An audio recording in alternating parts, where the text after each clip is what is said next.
This video is divided into 3 parts. The first part is all the good things about Spike Prime. The second part is the bad things about Spike Prime. And third part is how to get started if you're just getting into it.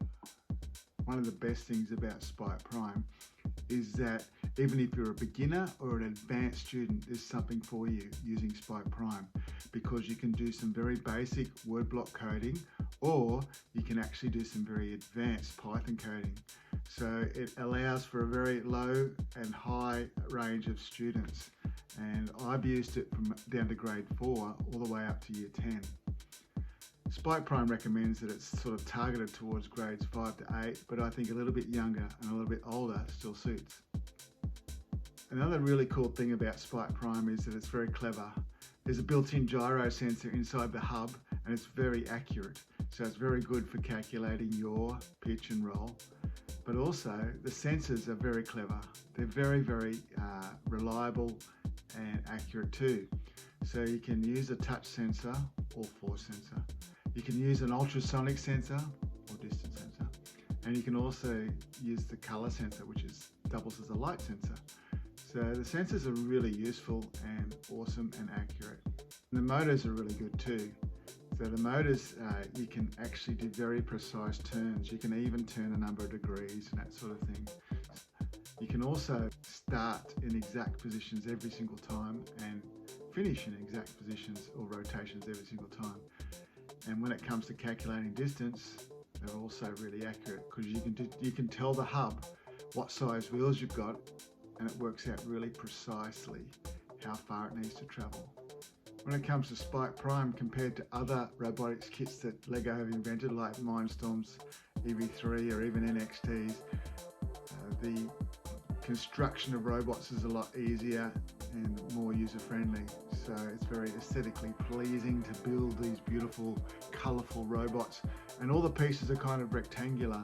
So it makes it much easier to put things together. In the old days, it was a lot of effort just to put a motor on something, but now, because the motor's all rectangular and the sensors are, and a lot of the blocks are, it makes it a lot easier to construct things. So I often run 90-minute sessions. The kids build and battle an entire sumo bot in 90 minutes, or a plank battle bot, or even a wall racer, because it's much easier to construct things in the old days. Another cool thing about Spike Prime is that there was a few hiccups early on, but now when you connect from your device to your hub, it's a very quick and efficient and reliable process.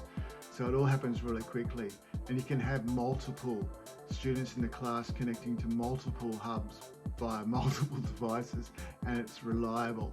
It's just a really good way to go, because you're not worrying about connectivity, you're not worried about plugging cables in, and I think they've really perfected it. Another good thing about Spike Prime is that you've got unlimited possibilities. A lot of robotic kits you get now, there's a very limited amount of robots you can build. There might only just be one robot that you can code. Because it's LEGO, you can code and build unlimited amount of robots. Okay, you know how versatile LEGO is and how many different things you can make with LEGO. Well, the same rules apply to the Spike Prime. There's just thousands of different robots you can build. You can use it for years, and it can make plenty of different robots. So one of the main disadvantages of Spike Prime is that it's no longer in production. As of July 2026, they've decided to cease making it, and they've built a new system that people are being encouraged to buy instead. So as with all their robotics kits, they have a life of about 6 to 8 years, and they build something new just to generate a bit more money, I think. So the bad news is you really can't buy it from the main suppliers anymore, or if you can, it'll be gone pretty soon.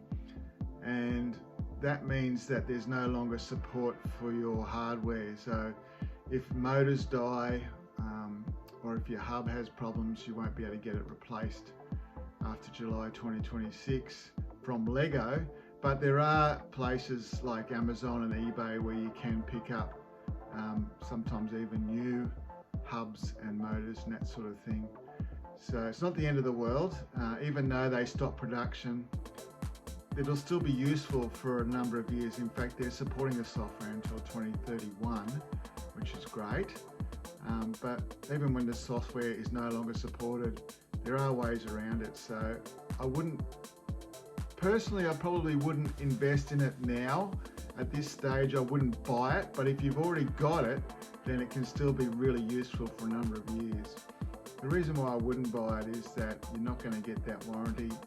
You're probably buying someone else's problems perhaps, or there's other things out there now that are more advanced and maybe better value for money.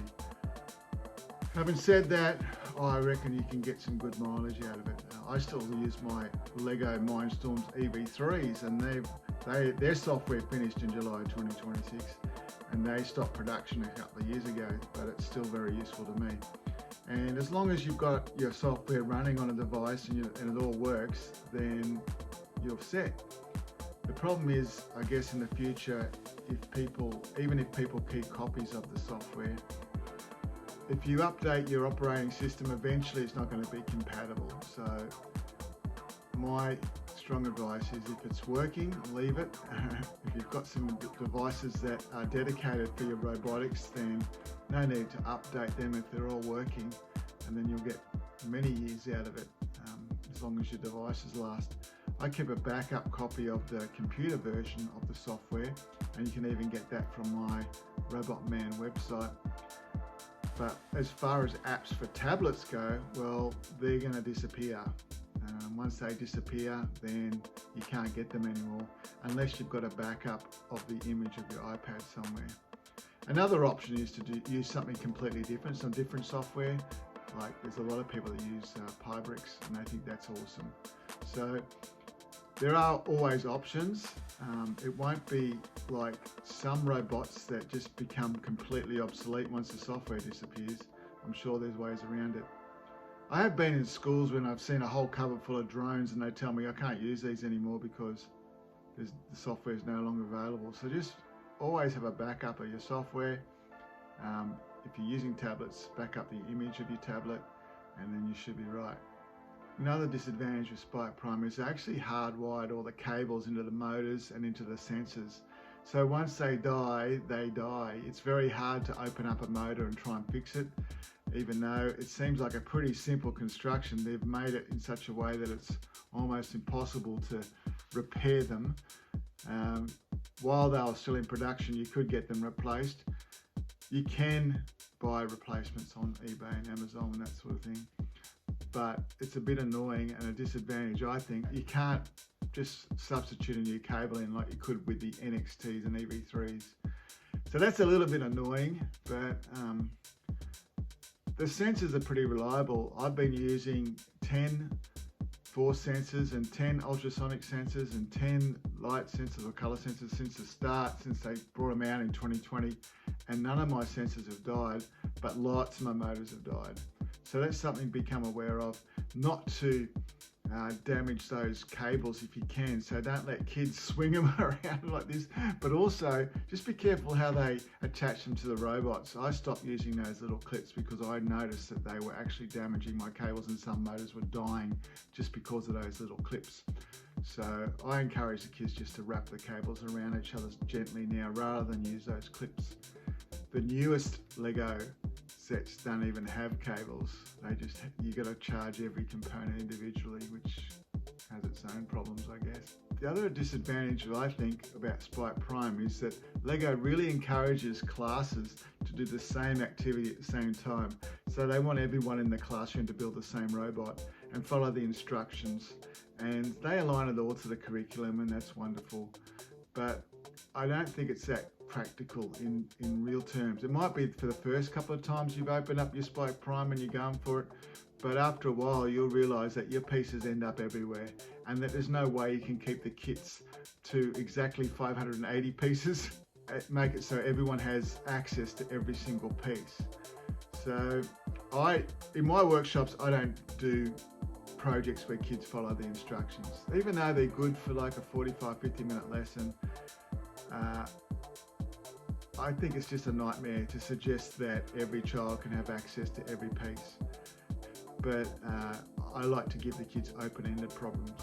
rather than making every single child build the same robot to achieve the same goal, I like to encourage creativity and making the children come up with solutions to problems with what they've got, rather than using someone else's idea and spending half an hour looking for one piece that they have. If you're looking to buy a new set of robotics kits for your classroom, then I'd have a good look at the computer science kits that just come out from Lego. They use AI and they're more about using computer science rather than just robotics. So they're worth having a look at. I don't use them in my workshops because I think they're more structured towards a real classroom situation where you're using them week after week with the same kids, developing each kid's ability to work with groups and use AI and come up with solutions to problems, but really just it's more of a focus on teamwork and coding than it is to do with the construction of robots. So Spike Prime's really good if you're looking at constructing things, but I think the new computer science and AI sets are pretty much focused on satisfying a teacher's needs. So if you're a teacher, you get a class set of these things and you can do up to like 72 projects, I think, and it's pretty awesome. So the argument is that it focuses much more on the computer science aspect rather than just robotics. So there's a lot of teamwork and collaboration, and each person in the group will have a specific role, and it's very structured. But the thing I don't like about it, I guess, is that all the kids put the same project at the same time, but it is targeting a different audience and it is targeting different learning outcomes than the Spike Prime, I think, and it probably is a step in the right direction. So one thing that I did at the start was to label all my kits, and I think that's really important, just to put a big letter on each tub, and then on the important components put the same letter. So for group A, I would have a tub called group A, and I have the motors all labeled with A, and the sensors all put an A on it as well, and the hub with robot A on it. That way, if anything goes missing, you should be able to find it pretty quickly. And also, if someone sees a piece lying around, they know exactly where it needs to go. I also don't give the kids all the sensors and all the motors every lesson. So I've got a box full of ultrasonic sensors, I've got a box full of force sensors, I've got a box full of light sensors. And if I'm going to use the light sensors, I'll give them all one at the start of the lesson. I'll put it on top of their tub, as well as their hub. I put the hub on top of the tub, and I put the motors on top. In fact, I've made a video here about nothing stolen and nothing lost, because at the start of every lesson, I just give the kids the main components they need, and at the end of the lesson, they put them back on top of the kit, and I collect them up. So I always know if something's missing, I can look at all the tubs at the end of the lesson and say, hang on, where's that person's light sensor? And it's usually just in the tub. So I get it out and I collect them all up. It's a really efficient way to keep track of all your sensors, and I've had nothing stolen and nothing lost in 6 years of using Spike Prime, because I've labelled all the things, and they don't spend any time at the start of the lesson looking for things. Like, you don't want to have an activity that relies on the force sensor and one group or two groups can't find their force sensor. So I collect them all up at the end of every lesson, hand them all out at the start of every lesson. And it's a little bit of mucking around, not much. It probably just adds about a minute or two to the organisational things, but it saves you a lot of time in the long run. So label all your stuff, all the main components. I use the label maker, but you can just use the permanent marker if you want. I think one good way of keeping track of all your stuff is to make sure you give the kids enough time at the end of every lesson to tidy up their kits, tidy up their sets of robots, because little bits end up all over the place. I always give my students 5 minutes to pack up. I say, I don't want you to pack up in 1 minute. I want you to spend 5 minutes sorting out all your Lego. And they end up doing a pretty good job of keeping it all tidy. I tell them it's not a race to pack up. In fact, if you pack up too quickly, I'm not impressed. I want you to try and pack up in 5 minutes and make it as tidy as you can, even tidier than it was when you started. I also have a tub of spare parts. So if there's bits and pieces lying around the classroom at the end, I'm not going to try and work out which tub they came from. I just chuck them in a spare parts tub. I mean, I needed some spare parts tubs because I bought the expansion kits, and if you try and put all the expansion kit inside the original tubs, it just doesn't fit. So I took out a few things, like a few beams and lots of little pieces and cogs and things, put them in this spare parts tub, and it's also useful if things are lying around at the end of the lesson, somewhere to chuck them. A really good way to get started, like if you've never used it before with the kids and it's all a bit of an introduction, then I've made a video about how to introduce it, and you can see a link to that in the description.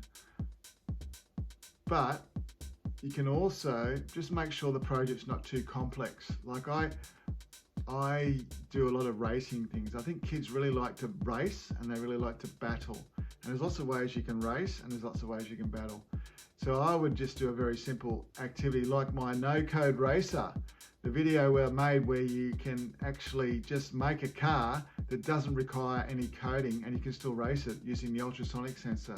So check that video out if you're looking for a very good first activity, because the kids build a very simple car and then they don't need to code it and then they race it using the heart mode.